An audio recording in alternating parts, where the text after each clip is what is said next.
बांग्लादेश की सिचुएशन है, क्या पाकिस्तान को फॉलो करता नजर आ रहा है बांग्लादेश? क्या वजह है कि जो कंट्रीज भी हिंदुस्तान से अलग हुए, चाहे वो पाकिस्तान और फिर आगे बांग्लादेश, वो अभी तक डेमोक्रेसी नहीं आई, लेकिन इंडिया में डेमोक्रेसी है? और क्या वजह है कि हम अभी तक अपने पांवों पे खड़े नहीं हो पा रहे? ये आई मस्ट अप्रिशिएट इस मामले में मैं इसको इंडिया को अप्रिशिएट करूंगा कि उन्होंने जो जो the true spirit of democracy है ना, ठीक है, ये फ्रॉम द डे वन उन्होंने, जैसे कि कबीर दुनिया साहब ने की भी लार्जेस्ट डेमोक्रेसी। डेफिनेटली उन्होंने शेख हसीना वाजिद का वहां की आवाम ने तख्ता पलट के रख दिया है। उन्हें 45 मिनट का टाइम दिया गया कि आप 45 मिनट के अंदर अंदर इस्तीफा दें और मुल्क छोड़कर चली जाएं। वो मिलिट्री के एक हेलीकॉप्टर में इंडिया रवाना हो गई। जैसे ही उनका हेलीकॉप्टर बांग्लादेश से उड़ा, उनकी रिहाइश गाह पर हमला कर दिया गया। आप मुझे तारीख के अंदर बता दें, जब से बांग्लादेश को बनाया है हिंदुस्तान ने, देखिए बांग्लादेश आजाद नहीं हुआ, बांग्लादेश ने आजादी नहीं ली, बांग्लादेश को हिंदुस्तान ने आजाद करवाया है। हिंदुस्तान ने बांग्लादेश को, समझ लो एक होता है ना कि एक बच्चे को कुछ चाहिए होता है किसी दुकान से, और वो बाबा को बोलता है बाबा बाबा मुझे ये चाहिए, मुझे ये दिला दो। तो हिंदुस्तान ने पाकिस्तान के मुंह से या पाकिस्तानी दुकान से बांग्लादेश को उठा के आजाद करवाया है। वो खरीद के नहीं, वो जबरदस्ती। असल में ये जो चीज़ होती है ये कोई दिनों में डेवलप नहीं होती है, ठीक है। इसके पीछे एक बहुत बड़ी जिद्दोजहद होती है, बर्दाश्त होती है उसके पीछे। जब बर्दाश्त ख़त्म हो जाती है किसी भी अवाम में या किसी भी इंसान में, तो वो चीज़ें इस तरह उभर के आती हैं। अनफॉर्चुनेटली हमारे मुल्क में बर्दाश्त ख़त्म हो चुकी हुई है, लेकिन उभरने के लिए कोई एक अंगारा कह लें, कोई एक चीज़ चाहिए, मोटिवेशन चाहिए, ठीक है, जो हम लैक कर रहे हैं यहाँ पे। और बांग्लादेश के स्टूडेंट्स को यह लग रहा है कि वाह भाई वाह वाह वाह वाह वाह, क्या जबरदस्त काम किया है, और यही हैशटैग चला रहे हैं कि बांग्लादेश अब फ्री हो गया। देखें, इसमें साथ देने में पाकिस्तान का बहुत बड़ा हाथ है। वो बोल रहे हैं भाई आगे बढ़ो, मारो, जितना हो सके मारो। भाई ठीक है, अगर वहां के स्टूडेंट अपना हक मांग रहे हैं, उसने देश को उल्टा पुल्टा कर दिया, सरकार गिरा दी, लेकिन इसमें फायदा सिर्फ एक बंदे को ही हो रहा है, किसी को भी फायदा नहीं हो रहा सिवाय अमेरिका के। इसका फायदा किसी को भी नहीं पहुंचेगा, और इसके पीछे भी बहुत बड़े हाथ है अमेरिका के। हर एशियन देश जब टूटता है ना, हर एशियन देश की जब सरकार गिरती है ना, तो उसमें बहुत बड़ा हाथ जो होता है यूएसए का होता है। ओ भैया इधर आइए, इधर आइए। अब वीडियो को थंबनेल का आपने क्लिक किया है तो ज़रूर देखिए इसको। अगर नहीं देखने का मन कर रहा फिर भी एक बार देख लीजिए क्या जा रहा है आपका। लेकिन हम लोगों को थोड़ा बहुत व्यूज़ मिल जाते हैं, हमारा भी चैनल ग्रो कर जाएगा।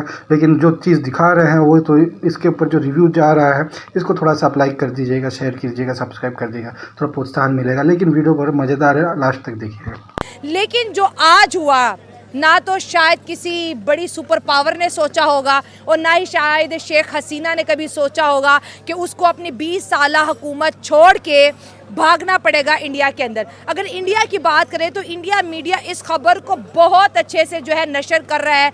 इस खबर के अंदर वो कहीं ना कहीं पाकिस्तान का टच भी इंडिया दे रहा है कि भाई इस हुकूमत जाने में ना पाकिस्तान का भी हाथ है। और जब ये तहरीर चल रही थी, इस जितनी भी ये जो स्ट्राइक थी, उसमें ये भी कहा जा रहा था कि पाकिस्तानी स्टूडेंट का भी इसमें बहुत बड़ा हाथ है। इंडिया में ये मसला है कि इंडिया में फौज को पहले दिन से ही उन्होंने अपनी बैरक्स में रखा। ठीक है, जो उनकी ड्यूटीज हैं वो कर रहे हैं। मतलब नेहरू को मिलने आया था उनका आर्मी चीफ, ठीक है, जब वो पीएम बना है, तो सेक्रेटरी ने कहा कि जी आपको चीफ साहब मिलना चाहते हैं। उसने कहा कि वो किस लिए मिलना चाहते हैं। अच्छा, उनका जी वो ऐसे खैर सगाली के तौर पे। वो जब अंदर आया तो उसने कहा आइंदा तुम्हें पीएम हाउस के इर्द गिर्द भी कहीं देखा तो तुम्हारी नस्लें याद करेंगी।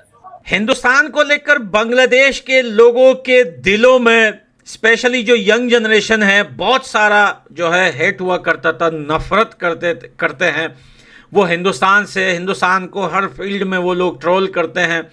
ये एक हकीकत है, चाहे वो स्पोर्ट्स हो, चाहे वो पॉलिटिक्स हो, चाहे वो एजुकेशन हो, कहीं पे भी अगर आप बांग्लादेश के यंग जनरेशन से कहीं पे जाके कोई सवाल पूछेंगे तो वो आपको हिंदुस्तान के अगेंस्ट ही जवाब देंगे, और वो पाकिस्तान को सपोर्ट करते जो है वो मिलेंगे आपको। अब वहाँ की जो आवाम है वो एजुकेटेड है। अगर हम देखें, उनकी लिटरेसी देखें, उनको अपने राइट्स पता है। वहाँ पे जो एजुकेशन उनको मिलती है, एजुकेशन सिस्टम के थ्रू उनको अवेयरनेस दी जाती है। देखो दोस्तों, ये मेरे ख्याल से या तो इन लोगों को नॉलेज नहीं है, बांग्लादेश के लोगों को, या तो फिर ये लोग स्कूल जाते हैं पढ़ने के लिए नहीं जाते, स्कूल कॉलेज जाते हैं ऐसे ही पता नहीं क्या करते होंगे, इनके पास बिल्कुल भी हिस्ट्री को लेकर इतनी भी मालूमात नहीं है इन बंदों के पास।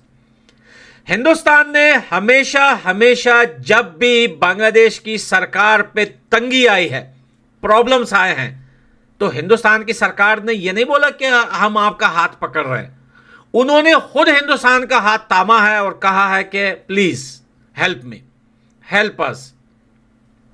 तो भैया आज एक बार फिर वही हुआ है कि बांग्लादेश की सरकार जो है टूट गई और शेख हसीना ने 2 पांव अपने और 2 रेंट पे लेके पाकिस्तान से सीधा भागते हुए हिंदुस्तान में लैंड किया है और वहां पे मार्शल लॉ मेरे ख्याल से लगने वाला है, क्योंकि आर्मी चीफ जो है उन्होंने कंट्रोल संभाला हुआ है। डिमांड्स ये दिए थे कि उन्होंने कहा था कि आज़ादी की जंग में जो शहीद हुए हैं उनके कोठा उनके बच्चों के लिए उन्होंने ख़त्म कर दिया। जो साथी उनके गिरफ्तार हुए थे वो डिमांड उन्होंने नहीं मानी, उनको नहीं छोड़े। एंड देन उस कॉल को ठीक है प्रोटेस्ट नॉर्मल होता रहा। अब इसकी रिजेम्बलेंस हम पाकिस्तान से इस तरह दे सकते हैं जैसे पाकिस्तान में हमारे DJ SPR साहब रोज़ाना के मीडिया पे कहते हैं कि डिजिटल दहशतगर्द, ये जो कुछ लोग पश्तून बलोच एंड आजकल तो PTI को भी दहशतगर्द कहते हैं। अगर आपको याद हो हसीना वाजिद ने एक दिन पहले एक बयान दिया था कि ये अब दहशतगर्द बन चुके हैं, इनको कुचल दो, क्रश कर दो। अब उस चीज़ ने इतनी शिद्दत पकड़ ली कि वो कर्फ्यू के माहौल में भी बदल गया। ठीक है, सोचने की बात इधर है कि पाकिस्तान बांग्लादेश के स्टूडेंट्स के साथ मिलकर सोशल मीडिया में उनका साथ दे रहे हैं, लेकिन अपने देश के अंदर जो गरीबी, जो जुल्म, जो आतंकवाद, जो मारदाड़, जो महंगाई, जो प्रॉब्लम्स है पाकिस्तान में, उसके खिलाफ खुद पाकिस्तानी नहीं निकल रहे, लेकिन तालियां बजा के बोल रहे हैं कि वाह बांग्लादेश के लोगों, वाह क्या जबरदस्त काम किया है। लेकिन आज उन बांग्लादेश के लोगों के दिलों में नफरत बढ़ गई है। बिना सोचे समझे अपने मुंह से जो अल्फाज निकाल रहे हैं सोशल मीडिया पर, जिसे देखकर हमें गुस्सा तो नहीं आ रहा, हमें हंसी आती है इनकी ये बेवकूफ़ जैसी सोच पर कि कैसे बेवकूफ़ लोग हैं ये, कैसे इनका सोच है, ये कहाँ से पढ़े हैं, इनके टीचर्स कौन हैं, कौन से स्कूलों में पढ़ते हैं। इनको ये नहीं पता हिस्ट्री में कि आखिर हिंदुस्तान जो हमारा पड़ोसी देश है इसने किया क्या है बांग्लादेश के साथ। जी हाँ दोस्तों, वीडियो अगर आपको पसंद आए तो आप लाइक कीजिए, शेयर कीजिए और बिल्कुल सब्सक्राइब भी कर दीजिएगा ताकि हमारी भी थोड़ा मदद हो जाए।